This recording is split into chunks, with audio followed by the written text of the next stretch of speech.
আসসালামু আলাইকুম রহমতুল্লাহি ওবরকাতুহু। সম্মানিত দর্শক, রাজনীতির ময়দানে বিএনপি হঠাৎ একা হয়ে পড়েছে, নিঃসঙ্গ। এবং বিএনপি রাজনীতির যে সরব উপস্থিতি, সেটি নীরব হয়ে গেছে। তাহলে নিঃসঙ্গ এবং নীরবতা। বিএনপি রাজনীতির যে গতি এবং প্রকৃতি ছিল, ধরন ছিল, পুরোটা এলোমেলো হয়ে গেছে। তাদের গতি একেবারে স্তমিত হয়ে গেছে এবং সেই গতি আবার নতুন করে চালু করা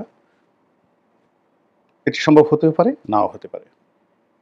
আওয়ামী লীগ জামানাতে আওয়ামী লীগ যেভাবে বিএনপিকে বারবার প্রভোগ করেছে, প্রভোগ করে কখনো রাজপথে নামিয়েছে, কখনো জেলে নিয়েছে, কখনো নির্বাচনে এনেছে এবং এভাবেই সেই ১৫টি বছর বিএনপি প্রতারিত হয়েছে, বঞ্চিত হয়েছে এবং রাজপথে মারাত্মক বিপর্যয়ের মুখোমুখি হয়েছে সরকারি বাহিনী এবং রাষ্ট্রযন্ত্রের কাছে। বিএনপি রাজনৈতিক নেতাদের রাজনৈতিক বোধ এবং বুদ্ধি, তাদের অর্থনৈতিক ভিত্তি এবং শক্তি এবং তাদের সিদ্ধান্ত নেওয়ার যে ক্ষমতা, এই পুরো জিনিসটি আওয়ামী লীগ জমানাতে ধ্বংস করে দেওয়া হয়েছে। ফলে রাতারাতি একটা সঠিক সিদ্ধান্ত নেবে, তারপর রুখে দাঁড়াবে এবং স্ট্যাবল অবস্থায় সেনাপতির মতো জয় অথবা পরাজয়, ওইরকম একটা কথার উপর সাস্টেইন থাকবে। এটি যে বিএনপির নেই, তা আমরা গত ১০ মাসে দেখতে পাচ্ছি। বিএনপি এখনও জনাব তারেক রহমান সাহেব যেটা বলেন, ওটার সঙ্গেই সবাই একমত পোষণ করেন। ওখানে ভিন্ন মত, আলোচনা, সমালোচনা বা নেতা সবার কাছ থেকে পরামর্শ নিয়েছেন, তারপরে সিদ্ধান্ত দিয়েছেন, অথবা নেতার পরামর্শ সবাই কায়মনোবাক্যে মেনে নিয়েছে, নট লাইক দ্যাট। যেটি হয়েছে, হঠাৎ করে নেতা একটি সিদ্ধান্ত নেন, পরিকল্পনা দেন, প্রোগ্রাম দেন, আর অমনি বিএনপির যারা লোকজন তারা সেটা মান্য করার জন্য ঝাঁপিয়ে পড়ে। তো শেখ হাসিনার জামানাতে সেখানে জনাব তারেক রহমান সাহেব সুপ্রিম লিডার হিসেবে তাকে অনেক কিছু পারসিউ করে করতে হতো। অনেক লোক সরকারি এজেন্ট ছিল তার দলের মধ্যে, অনেক লোক ভারতের এজেন্ট ছিল, অনেক লোক তার প্রতি খুবই নিবেদিত প্রাণ ছিল। তো সব কিছু সমন্বয় করে তিনি যে কাজকর্ম করতেন, এখন এই ইউনূস সরকারের আমলে তাকে সেটা করতে হয় না। তার যে একটা ভাইব তৈরি করে দেওয়া হয়েছে যে তিনি নেক্সট প্রাইম মিনিস্টার, তিনি ক্ষমতায় আসছেন, বিএনপি সরকার গঠন করছে এবং এই জন্য বিএনপির যারা নেতাকর্মী আনকন্ডিশনালি তার সকল কথা, সকল বাক্য, সকল সিদ্ধান্ত মুহূর্তের মধ্যে মেনে নিচ্ছে।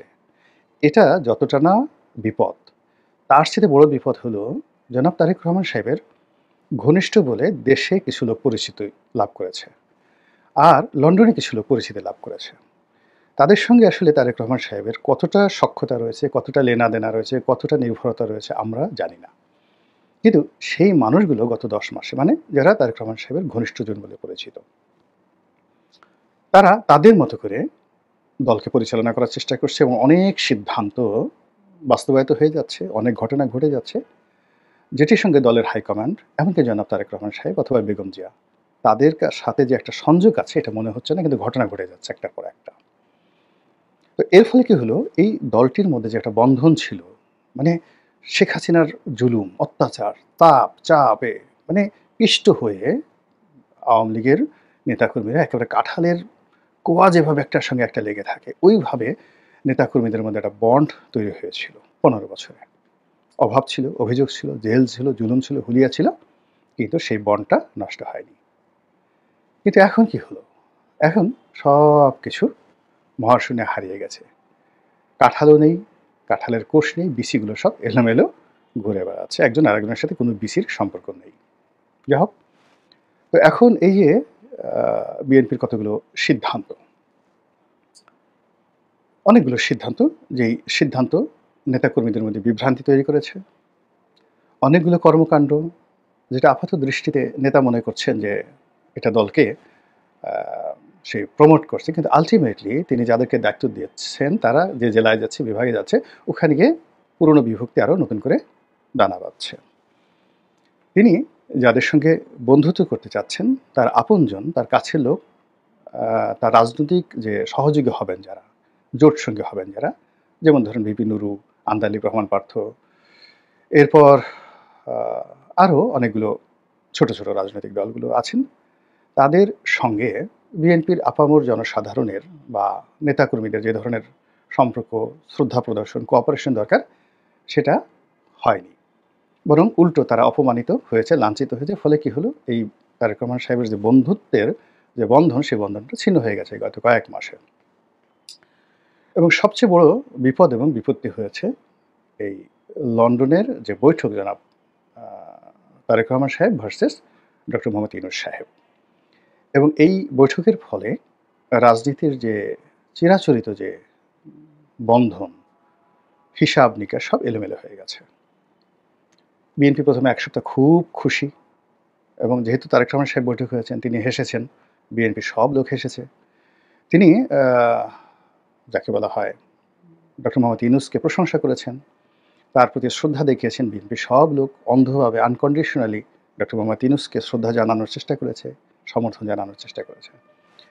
ডক্টর মোহাম্মদ ইউনূস তার পবিত্র জবান দিয়ে এবং জনাব তারেক রহমান সাহেব তার পবিত্র জবান দিয়ে 2025 সনের ফেব্রুয়ারি মাসে নির্বাচনের ব্যাপারে যে আশাবাদ ব্যক্ত করেছেন, সেটা একেবারে শতভাগ বাস্তবায়িত হবে। এবং সেভাবেই বিএনপি নেতাকর্মীরা স্বপ্ন দেখে তারা সেই সরকারের সঙ্গে কোঅপারেশন শুরু করেছে। ফলে এই বৈঠকের আগে, অর্থাৎ তারেক রহমান সাহেবের সঙ্গে লন্ডনে যে বৈঠকটা হলো, সেই বৈঠকের আগে যে রাজনৈতিক আবহাওয়া ছিল, মাঠ ছিল উত্তপ্ত, এবং পুরো রাজনীতির বলতে গেলে 99% বিএনপি নিয়ন্ত্রণে ছিল। জামাত, যেটা 2024 সনের সেপ্টেম্বর মাসে জামাতের একটা রমরমা অবস্থা ছিল, এনসিপি তখনও হয়নি, কিন্তু সমন্বয়কদের যে একটা রমরমা অবস্থা ছিল, সেটা কালের বিবর্তনে এসে ঘুরে ঘুরে এসে সেই এপ্রিল মে একেবারে শতভাগ বিএনপির দখলে চলে আসে। স্কুল, কলেজ, মাদ্রাসা, বিশ্ববিদ্যালয়, যেখানে জামাত, শিবির এবং ছাত্র সমন্বয়কদের একচেটিয়া দাপট ছিল 2024 সন পর্যন্ত। 2025 সনের জানুয়ারি ফেব্রুয়ারি সেটা ধীরে ধীরে বিএনপির কর্তৃত্বে চলে আসে। এখন পথ ঘাট মাঠ পুরোটাই তাদের দখলে, এবং সেই দখলের আমরা কিছু নমুনা দেখেছি। যে ডক্টর মোহাম্মদ ইউনূসকে চ্যালেঞ্জ জানিয়ে যখন দক্ষিণ সিটি কর্পোরেশনের মেয়র পদে শপথ পড়ানোর জন্য এরশাদ প্রধান উপদেষ্টার বাসভবন ঘেরাও করলেন এবং দক্ষিণ সিটি কর্পোরেশনে ঘেরাও করলেন, কার্যত তখন সরকার এতটা অসহায় হয়ে গেল। আমরা যেটা শুনেছি যে প্রেস সচিব জনাব শফিক, তিনি মির্জা ফখরুল সাহেবকে টেলিফোন করে তারপর সেই এরশাকের যে ঘেরাও কর্মসূচি, যমুনা ঘেরাও কর্মসূচি, সেটাকে সরিয়ে নেওয়ার জন্য অনুরোধ করেন, এবং মির্জা ফখরুল সাহেব তাকে, সরকারকে সেই ব্যাপারে সাহায্য করেন। অর্থাৎ এইরকম একটি অবস্থা ছিল, যেখানে এনসিপি যে কাজগুলো করছে সেটি ইউনূসের গ্রিন সিগন্যালে করে, কিন্তু বিএনপি আসলে কারো গ্রিন সিগন্যালে নয়, তাদের যে কোনো জিনিস করার, আদায় করার একটা আবহাওয়া তৈরি হয়েছিল এই লন্ডন বৈঠকের ফলে পূর্বে। কিন্তু লন্ডন বৈঠকের পরে এই পুরো রাজনীতির যে উত্তাপটি, রাজনীতির যে শক্তিটি গত 10 মাসে বিএনপি ধীরে ধীরে অর্জন করে লন্ডন বৈঠকের আগ পর্যন্ত এমন একটা এক্সট্রিম পর্যায়ে চলে গিয়েছিল যে এরশাক আসলে ঢাকার মেয়র, শপথ পড়ালেও মেয়র, না পড়ালেও মেয়র, এরকম একটি অবস্থা তৈরি হয়ে গিয়েছিল। কিন্তু যেই বৈঠকটি হলো, উনি বাংলাদেশে আসলেন, বিএনপির উত্তাপ কমতে কমতে কমতে কমতে একেবারে শূন্যতে চলে আসলো। বিএনপি নেতারা খুবই খুশি, সরকার তাদের হয়ে গেছে, তারাই সরকারে আসছে, ডক্টর মোহাম্মদ ইউনূসকে সরকারের কাজে লাগানো হবে, ভবিষ্যতে তাকে প্রেসিডেন্ট করা হবে। এই কথা বলে যখন তারা মুচকি মুচকি হাসছেন, বিধাতা হয়তো সবার অলক্ষ্যে অন্য হিসাব করছেন এবং তিনিও হাসছেন। এবং সেই যে বিএনপির হাসি, আজকের এই ভিডিওটি যখন করছি 29 তারিখ জুন মাসের, এই দিন রীতিমতো কান্নায় পরিণত হয়েছে। বিএনপি নেতাদের মুখে হাসি উধাও হয়ে গেছে, মন ভার, এবং তাদের মনে নানা রকম আশঙ্কা, নির্বাচন নিয়ে আশঙ্কা, নিজেদের রাজনৈতিক ভবিষ্যৎ নিয়ে আশঙ্কা, তাদের নেতার দেশে ফেরা নিয়ে আশঙ্কা, এবং তাদের যারা প্রতিপক্ষ তাদের বিজয়, ডক্টর মোহাম্মদ ইউনূসের ক্ষমতা দীর্ঘায়িত হওয়া, তারপর তাদের একেবারে এই মুহূর্তে ঘোরতর শত্রু জামাত, তাদের হঠাৎ করে রাজনীতিতে বিস্ফোরণমূলক উন্নয়ন, এটি দেখে তারা রীতিমতো কিংকর্তব্য বিমূঢ় হয়ে গেছে। চরমোনাই পীর সাহেবকে সামনে রেখে জামাত এবং অন্যান্য রাজনৈতিক দলটা, যাদের একটা বিরাট অংশ বিএনপির সঙ্গে ছিল, সাথে ছিল, তারা যেভাবে একই মঞ্চে উঠেছে এবং বিএনপি যে দাবিগুলো সরকারকে করে আসছে, অর্থাৎ সংখ্যানুপাতিক হারে নির্বাচন হবে না, এটা বিএনপির কথা। আর ছোট ছোট রাজনৈতিক দলগুলো তারা জানে যে এককভাবে কোনো একটা পার্টির সঙ্গে তারা নির্বাচন করে পারবে না। তো সেক্ষেত্রে সারা বাংলাদেশে তাদের যে ছড়িয়ে ছিটে ভোট রয়েছে, এখন যদি একটা সংসদ সদস্য প্রার্থীর জন্য স্ট্যান্ডার্ড 1 লক্ষ ভোট নির্ধারণ করা হয়, তো সারা বাংলাদেশে যদি 30 লাখ ভোট কেউ পায়, তাহলে সে 30টা সিট পেয়ে যায় এবং চরমোনাই একেবারে নির্ঘাত 30 লাখ ভোট পাবে সারা বাংলাদেশে। জামাত সারা বাংলাদেশে 50 লাখ ভোট পাবে, 50টা সিট তার হয়ে যাবে। ভিপি নুরু তার নির্বাচন এলাকায় সে এককভাবে বিএনপির ধানের শীষ নিয়ে দাঁড়ালে 50-50 হতে পারে, নাও হতে পারে, কিন্তু সে যদি প্রার্থী দেয় পটুয়াখালী জেলায় বিভিন্ন জায়গাতে, সব মিলিয়ে সে যদি দেখা গেল সারা বাংলাদেশে 3 লাখ ভোট সে পেল, তাহলে তার দলের 3জন এমপি হয়ে গেল, সে নিজে রাশেদ হয়ে গেল, আর এক ছেলে যে এনেছে ওই গণ অধিকার পরিষদ ভেঙে গেছিল রেজা কিবরিয়ার সঙ্গে, সেখান থেকে আসছে, এরকম 3জন। মূলত নুরু 3টি পদের জন্য বিএনপির সঙ্গে বার্গেনিং করছিল, কিন্তু সেখানে দুটো রাশেদ আর তাকে কনফার্ম করা হয়েছে, আর একজনকে হয়নি এখনো। কিন্তু সে যদি ভিন্ন হয় তাহলে কম করে হলে সে 3টি সিট পায় এবং ভালো প্রার্থী পেলে, মানে নুরুর সাথে যদি আরও 2-4 জন ভালো প্রার্থী যোগে এবং জামাতের যোগাযোগ হয়, এই কয় মাস সে যদি নির্বিঘ্নে সারা বাংলাদেশে চালাতে পারে, তাহলে হয়তো দেখা গেল সে যদি সারা বাংলাদেশে 5 লাখ ভোট পেয়ে যায়, তাহলে তার 5জন এমপি প্রার্থী তার দলের। এমনকি পার্থ, আন্দালিব রহমান পার্থ, এই এখন বিএনপির সঙ্গে আছে।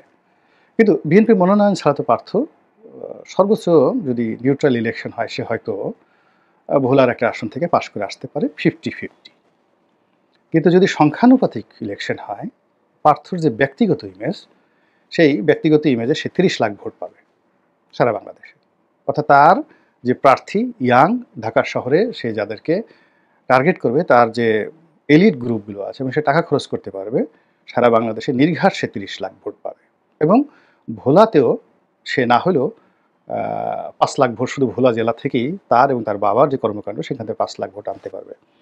তাহলে পার্থ যদি সংখ্যানুপাতিকভাবে ভোট হয়, ভোট হওয়ার ফলে সে যদি 10টা, 15টা, 20টি সিট পেয়ে যায়, তাহলে সে কেন বিএনপির সঙ্গে থাকবে আপনি বলেন তো?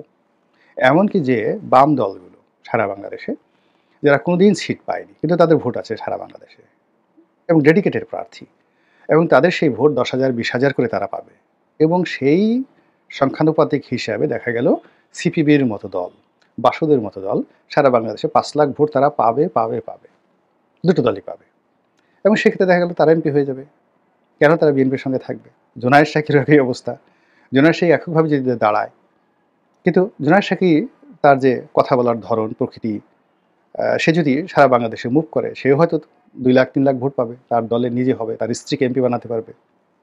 কেন সে বিএনপির সাথে যাবে? এই যে একটা পরিস্থিতি, সংখ্যানুপাতিক নির্বাচনের জন্য রাজনৈতিক দলগুলো যে ঐক্য হয়েছে, যারা মঞ্চে আসছে, এতেই বিএনপির অর্ধেক আয়ু কমে গেছে, এবং এটা যদি মুভমেন্ট আরও 15 দিন থাকে, আমি বাকি যাদের নাম বললাম, সেই অন্যান্য যে রাজনৈতিক দল, এলডিপি, কর্নেল ওলির এলডিপি, আর একটা এলডিপি যে আর একটা গ্রুপ, সাদাত হোসেন সেলিম, সেই এলডিপি, তারপরে আসম আব্দুর রব সাহেবের জাসদ, তারা, বাসদ, তারা, বাসদের দুটো গ্রুপ আছে, সেই দুটো গ্রুপ, মানে সবাই দেখা যাচ্ছে যে এই সংখ্যানুপাতিক নির্বাচনের দিকে ঝুঁকে যাবে, বিকজ পার্লামেন্টে তারা রিপ্রেজেন্টেশন ওইভাবে তাদের হবে।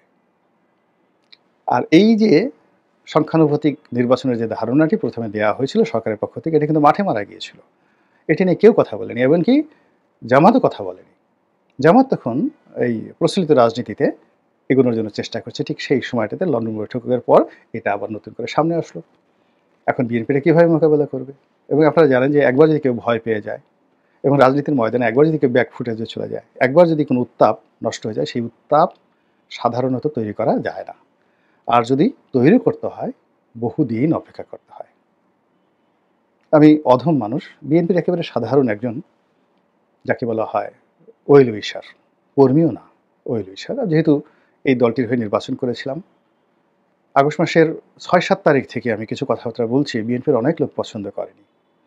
ভিডিওগুলো অতীতে যারা দেখছেন মিলিয়ে দেখেন, আর আজকের বাস্তবতা দেখেন, আর আজকে যা বললাম মিলিয়ে দেখেন। যদি বিএনপির একটা শীর্ষ নেতাও মানে অনেকের সাথে টেলিফোনে কথা হয়। এখানে তো আসলে কেউ সিদ্ধান্ত নিতে পারে না। কিন্তু বিএনপির যখন বিপদ ছিল, বিএনপির সবাই টেলিফোন করতেন। বুদ্ধি নিতেন, পরামর্শ নিতেন, সাহায্য নিতেন। কিন্তু আগস্ট মাসের ৭ তারিখের পরে মনে হলো যে আমাকে তারা চেনেই না। কিন্তু জীবনে যে বুদ্ধির চাইতে এবং বুদ্ধিটা মানে একজন লোক ভীত সন্ত্রস্ত, একজন লোক অসফল, একজন লোক বয়স্ক হয়ে গেছে। তার বুদ্ধি আর একজন লোক সফল, শান্ত, ধীর, স্থির তার বুদ্ধি সমান নয়। এক চরিত্রহীনের বুদ্ধি, চরিত্রবানের বুদ্ধি এক নয়। তো এই জিনিসগুলো বিএনপি যারা লোকজন রয়েছে তারা তাদের সেই বিপদের দিনে যারা তাদেরকে বিভিন্ন সময় সাহায্য করেছে, সহযোগিতা করেছে, সুসময় আসার পরে তারা এই জিনিসগুলো ভুলে গিয়ে যাদের কারণে তাদের ব্যর্থতা এসেছে, যাদের কারণে 111 এসেছে, যাদের কারণে তাদের দুর্নাম বদনাম হয়েছে, সেই তাদের বুদ্ধি পরামর্শ নিয়ে গত ১০ মাসে দেখেন আজকে কি অবস্থা হয়ে গেছে। আল্লাহ আমাদের সবাইকে হেদায়েত দান করুন এবং হেফাজত করুন। আসসালামু আলাইকুম ওয়া রাহমাতুল্লাহি ওয়া বারাকাতুহু।